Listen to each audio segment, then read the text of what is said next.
Baik, selamat pagi Ibu. Pagi, Baik, sebelumnya ini dengan Ibu siapa nih? Lasmi. Ibu Lasmi ya. Baik, sebelumnya perkenalkan Ibu, nama saya Nila Astria. Saya adalah bidan yang berjaga pada pagi hari ini. Nah, di sini ada yang bisa saya bantu Ibu? Ya, saya ingin melakukan suntik KB, Dok. Oh begitu ya. Baik, mengenai suntik KB. Namun sebelum itu, kalau boleh tahu ini dengan Ibu Lasmi ya, usianya berapa Ibu? 26. 26 tahun ya. Untuk nama suaminya siapa Ibu? Rudi, Rudi. Usia suaminya Ibu?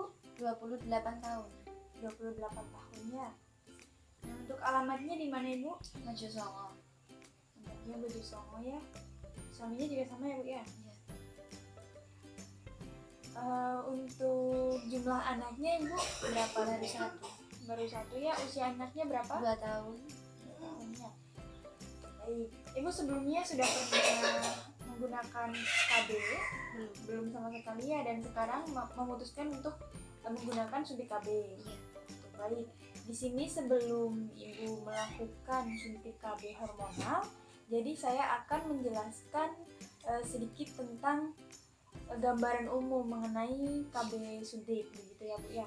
Apakah Ibu bersedia? Iya. Baik, sebelumnya Ibu sudah pernah membaca referensi atau mencari tahu tentang KB suntik? Belum. Belum ya Bu ya. Baik, di sini saya akan langsung menjelaskan ya.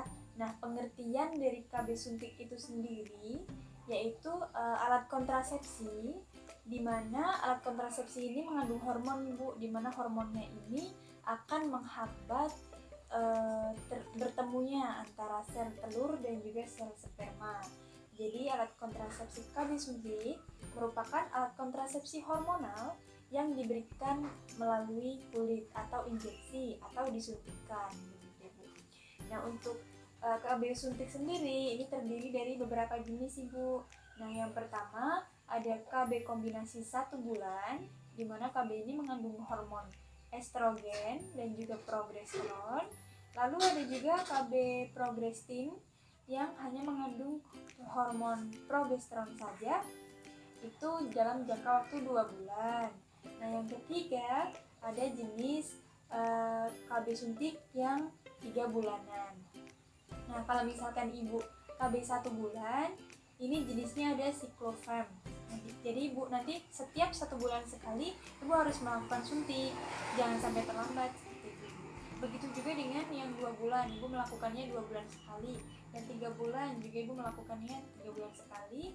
Ibu bisa datang ke tenaga medis untuk dilakukan injeksi dari hormon tersebut. Nah, selanjutnya ada cara kerja dari suntik KB. Jadi cara kerjanya yang pertama yaitu menekan ovulasi. Ovulasi itu apa sih? Ovulasi itu adalah pelepasan sel telur pada wanita. Jadi wanita itu memiliki masa subur, di mana masa subur ini adalah masa dilepaskannya sel telur, begitu Ibu. Jadi ketika terjadi hubungan seksual pada masa subur itu persentase terjadinya pertemuan antara sel telur dan sperma itu sangat tinggi karena berada pada masa subur. Nah, fungsi dari suntik KB ini yaitu menghambat ovulasi sehingga pelepasan sel telur terhambat sehingga tidak terjadi kehamilan. Nah, cara kerja yang kedua yaitu mengentalkan lendir serviks. Jadi cairan yang ada di rahim ibu, di saluran rahim itu menjadi kental sehingga jalan sperma masuk itu sedikit terhambat. Untuk yang ketiga, penurunan fungsi endometrium dan juga ada menghambat transportasi gamet oleh tuba fallopi. Tuba fallopi itu adalah saluran. Jadi gambarnya seperti ini Bu, ini kan rahim. Nah, ini ovarium, ini sel telur. Ini sel telur. Ini ovarium, sel telur itu berada di dalam ovarium di sini. Nah, ini namanya tuba fallopi, yaitu saluran di mana bertemunya sel telur dan sperma itu terjadi di tuba fallopi. Nah, selanjutnya Ibu, saya akan menjelaskan terkait dengan efektivitas atau daya guna dari KB suntik ini sendiri, di mana KB suntik ini secara penelitian sudah cukup efektif, yaitu 0,1 sampai 1,4 kehamilan per 100 perempuan. Jadi lumayan efektif untuk KB suntik ini sendiri. Nah, selanjutnya KB suntik ini juga mempunyai beberapa keuntungan Bu, dimana yang pertama sangat efektif, yang kedua resiko terhadap kehamilannya sangat kecil kecuali kalau ada kesalahan teknis, misalkan ibu terlambat datang ke tenaga medis untuk suntikan yang berikutnya, seperti itu kemungkinan akan terjadi kehamilan. Namun sebenarnya KB suntik ini sangat efektif gitu. Lalu berisiko tidak berpengaruh terhadap hubungan suami istri. Ini tidak berpengaruh, berbeda dengan KB yang lain, misalkan IUD atau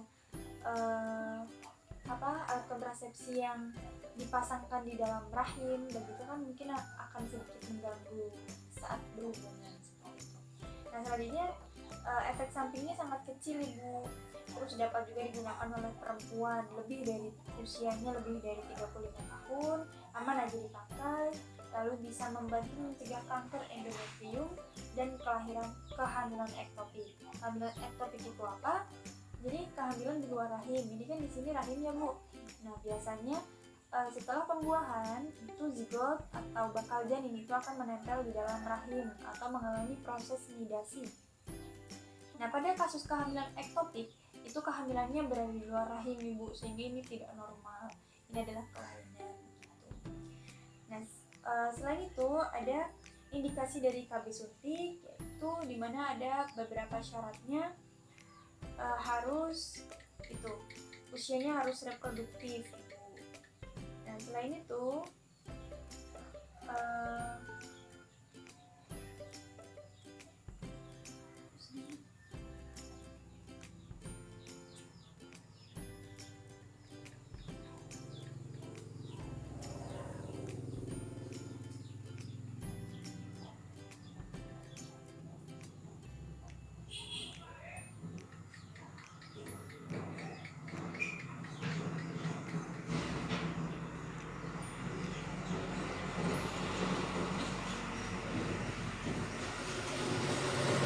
oke Bu, nah selanjutnya di sini ada indikasi dari KB suntik sendiri, di mana yang pertama indikasinya adalah ditujukan untuk orang-orang dengan usia produktif. Usia produktif yaitu kurang lebih dari sejak dia menstruasi sampai dengan dia menopause, itu kan masih produktif, kita bisa hamil ya. Untuk yang kedua harus yang telah memiliki anak, biasanya disarankan menggunakan KB suntik itu yang sudah pernah memiliki anak. Yang ketiga menghendaki kontrasepsi jangka panjang atau yang memiliki efektivitas tinggi itu disarankan menggunakan KB suntik. Lalu yang menyusui ASI pasca persalinan lebih dari 6 bulan itu juga disarankan. Lalu ibu dengan anemia itu disarankan KB suntik saja. Lalu juga sering lupa menggunakan pil kontrasepsi. Misalkan ada KB yang memang kita harus mengkonsumsi pil atau pil KB, itu sebenarnya sama saja Ibu, isinya adalah hormon yang mencegah bertemunya sel telur dan sperma. Hanya saja kalau pil itu kan Ibu dilakukan mandiri di rumah ya, dikonsumsi begitu. Namun kan kadang rawan lupa. Tapi kalau misalkan Ibu menggunakan suntik ini, kemungkinan lupa akan sangat kecil karena suntik ini 1 bulan sekali atau 3 bulan sekali, itu lumayan panjang kan waktunya, jadi sangat kecil kemungkinannya untuk ibu lupa karena nanti ada jadwalnya, ibu harus datang kembali ketika jangka waktu yang ditentukan sudah selesai gitu. Nah lalu ada kontraindikasi KB suntik, di mana KB suntik ini tidak disarankan untuk ibu hamil dan juga ibu yang diduga hamil. Karena apa? Di sini terdapat hormon yang bisa saja mempengaruhi kehamilan, begitu Ibu. Nah, tidak juga disarankan untuk ibu dengan perdarahan pervaginam atau terjadi perdarahan di dalam vaginanya, begitu. Lalu, ibu dengan menderita kanker payudara atau riwayat kanker payudara itu juga tidak disarankan. Karena kan ini hormonal ya Bu, ini sangat mempengaruhi metabolisme hormonal di dalam tubuh, begitu. Nah, dan juga dilarang untuk ibu dengan perdarahan yang belum jelas penyebabnya. Nah, selanjutnya Bu, di sini saya akan menjelaskan efek samping dari penggunaan KB suntik, yaitu ada mual muntah, ada pusing, atau meningkat dan menurunnya berat badan. Namun efek samping ini sendiri tidak paten Ibu, tidak paten oh kalau misalkan suntik saya nanti akan gendut atau itu, tapi biasanya mengalami hal yang seperti itu, dimana ini masih dalam jangka atau dalam batas normal gitu. Nah, selanjutnya ada waktu dari penggunaan KB suntik, yaitu suntikan pertama dapat diberikan dalam waktu 7 hari siklus haid. Jadi suntikan pertama itu waktu ibu haid. Jadi kita mulainya dari 0 ya. Nanti kita hitung juga siklus menstruasi ibu seperti itu. Nah, lalu bila suntikan pertama diberikan 7 hari siklus haid, kalian tidak boleh melakukan hubungan seksual selama 7 hari. Jadi ketika ibu menstruasi 7 hari itu kita berikan suntikan progesterin misalnya.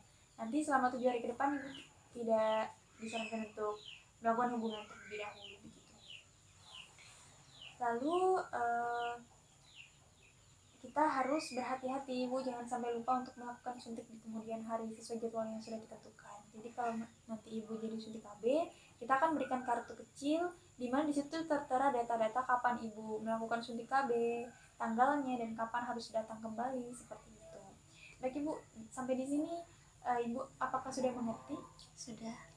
Baik, untuk jenis-jenis KB ibu, apakah ibu bisa menjelaskan kembali? Ada 3 jenis ya bu tadi, yaitu apa aja ibu kira-kira kalau masih ingat?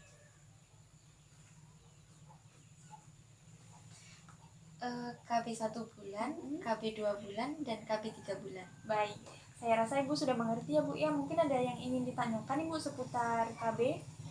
Tidak. Tidak ya bu. Baik, kalau begitu nanti setelah ini kita langsung melakukan tindakan dari KB ya bu ya. Untuk konseling KB saya cukupkan dulu. Terima kasih atas waktunya. Nanti ibu bisa duduk dulu, nanti dipanggil ya bu ya. Baik, terima kasih ibu, selamat pagi. Pagi.